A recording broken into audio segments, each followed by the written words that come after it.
The second, as I alluded to earlier, is the lack of focus. The question at the forefront of Arrow as a whole is whether or not Oliver Queen has grown as a person and as a hero.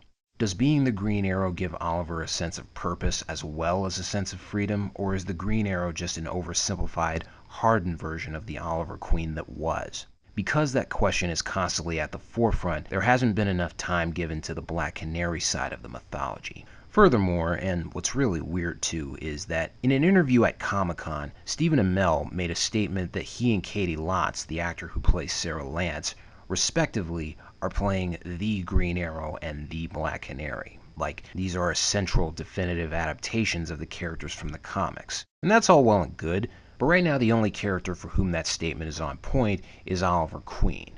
A, his name is actually Oliver Jonas Queen. B, I buy that he knows how to do what he does as the Hood, Arrow, Green Arrow, whatever the hell it is you want to call him. And D, he's become less about killing when it's easy and more about only killing when he has to. Whether or not you believe that and whether or not you as a viewer think that's a welcome change to the character is still up for grabs. Not only do you have to be familiar with Green Arrow as a character, but you also need to approach Arrow as if you're not familiar with it. And you also need to appreciate the way Oliver Queen is adapted. Meanwhile, we're 6 seasons in, and there have been 3.5 Black Canaries in Sara Lance, Laurel Lance, Black Siren, and Dinah Drake / Tina Boland. Black Siren, of course, being introduced in Season 2 of The Flash. None of which, at the moment I'm recording this, really feel definitive enough for me to say that's Black Canary. And this is just my personal opinion, and I realize not everybody's going to agree.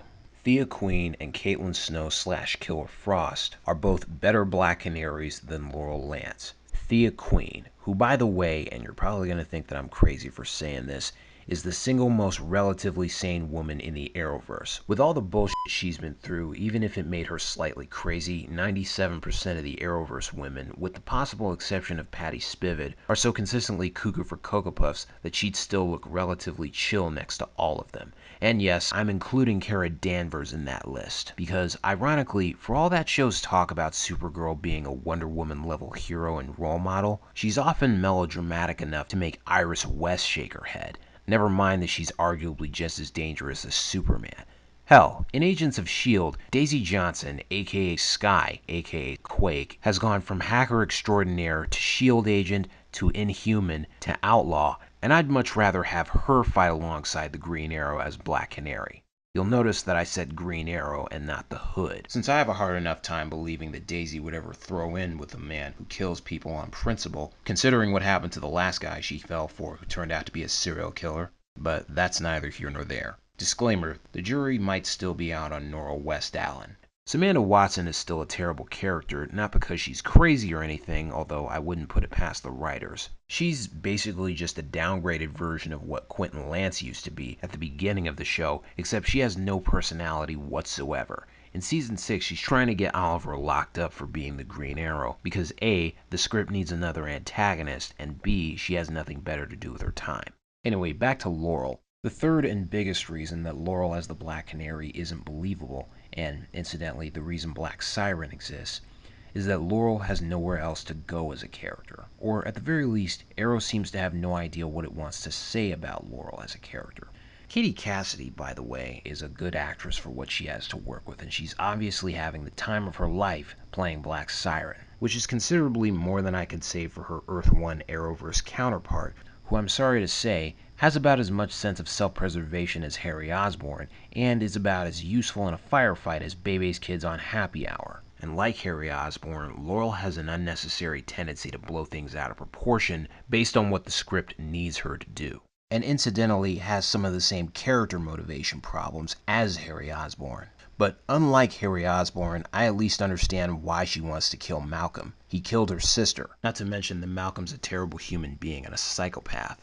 In short, Laurel needed more development as a character to make her believable as the Black Canary. Now, I'm giving Laurel a lot of heat, and admittedly, it probably sounds like I have it out for this character. Of all the fictional characters I might have it out for, Laurel Lance is at the bottom of the list. But now is not the time for whom I have it out for. That comes later.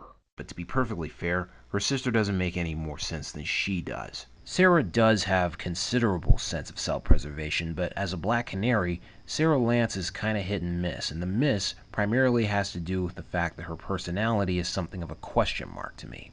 Unlike Oliver, I never really understand why Sara does some of the things she does, and she often comes off like a loose cannon, although that might be an understatement given her preferences. She and Oliver used to date behind Laurel's back, apparently. We'll set aside the question of why Oliver apparently decided that he was in love with Laurel's sister, and after the 5-year time jump, suddenly she's in a relationship with Nissa Al-Ghul, daughter of Ra's Al-Ghul, or Raish Al-Ghul if we're being formal. And since Arrow does nothing to explain how or why she's like this, it seems like the show is saying that this is a Black Canary who will sleep with men and women, but mostly women. Which is equal parts sad, hilarious, ridiculous, and borders on being disturbing. Well, obviously, the answer to that is she made a choice. What I'm stuck on stupid about with Sara is why in the name of the bottled city of Kandor's nuts she made that choice. And it's a choice she continues to make in DC's Legends of Tomorrow, nearly getting herself and her fellow Legends killed on occasion. But that's not the only problem I have with her. On the island, Sara makes Oliver promise if he ever gets off the island to never let anybody, not even her own father or her sister, know that she's still alive. But besides not feeling like she fits in and Laurel being pissed off with her to the point of madness, I don't understand why. It's a simple question. Why would Sara pretend to be dead knowing full well that her father and her sister are at best devastated by losing her? Is she afraid of them? While we're on the subject, I have absolutely no idea why in the world Laurel is apparently so pissed off with Sara to the highest point of passivity that the mere idea of being in the same room with her, much less having a conversation, bothers her. Seriously, what in the world happened to turn these two sisters into enemies? It can't just be because Sara went behind her back and started dating Oliver. I mean, she seems to be angry with her about more than that, but I'm not sure. The Arrowverse is good at a lot of things, but establishing a believable romance isn't one of them. A man and a woman being pissed off at each other and sniping at each other to the point of madness, and said woman being domineering towards the man, does not equal a relationship. I am sick to death of people getting that wrong. And we haven't even gotten started on Dinah Drake's bullshit.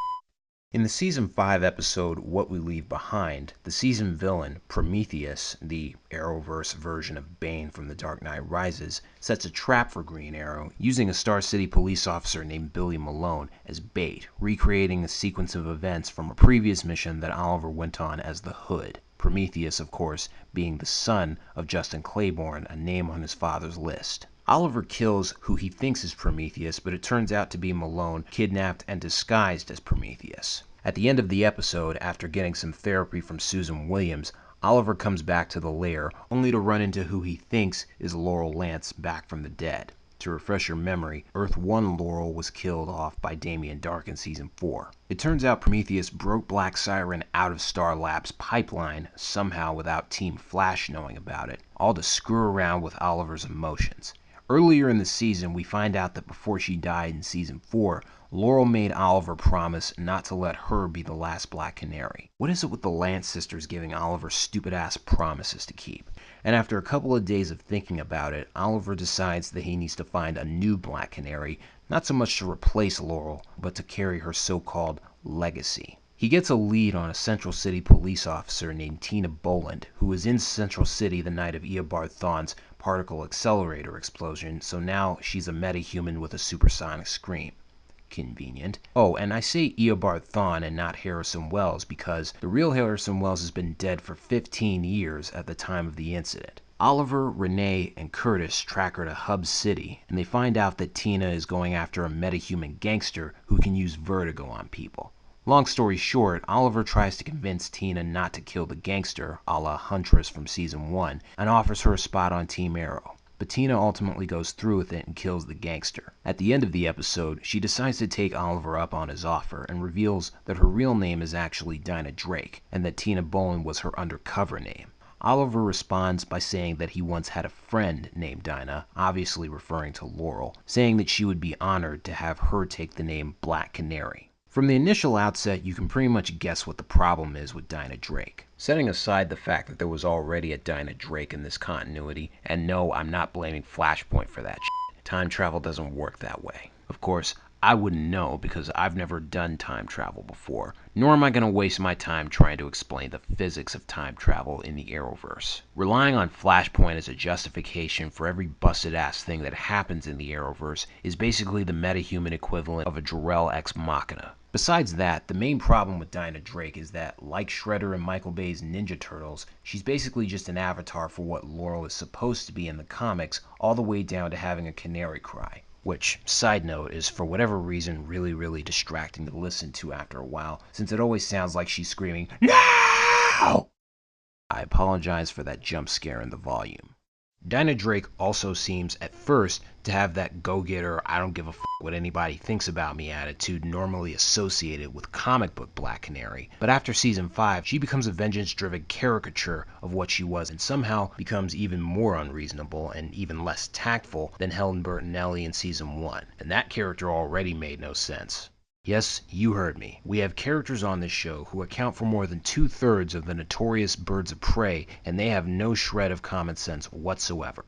Riddle me that. In summary, the main problem with Black Canary in Arrow is that the foundation for who and what Black Canary is and what she should be is in the wrong place, and that Arrow doesn't seem to have a direction for it to go in. Made no better by the fact that the producers and writers can't seem to make up their mind as to who they want as the face of the iconic Black Canary. And it's marred by having too many cooks in the kitchen, or in this case, having too many canaries behind the mask. It's hard to care about the Black Canary as a character when the show itself can't decide who the Black Canary is under the mask. And given that it's difficult to sympathize with anybody who wears the Black Canary identity, be they Sara Lance, Dinah Drake, or either version of Laurel Lance, I think it's safe to say that the Arrowverse version of Black Canary might be cursed. And its legacy is ultimately one of confusion.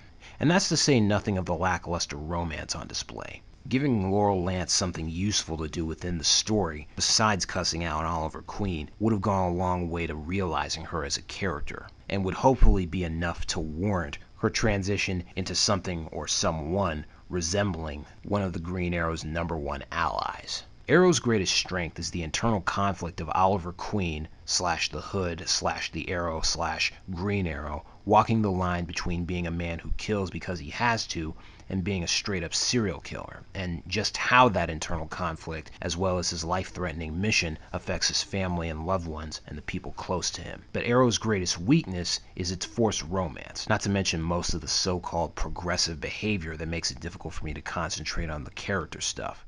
The Green Arrow may not have failed his city, but there's still some question as to whether or not the Black Canary has failed this series.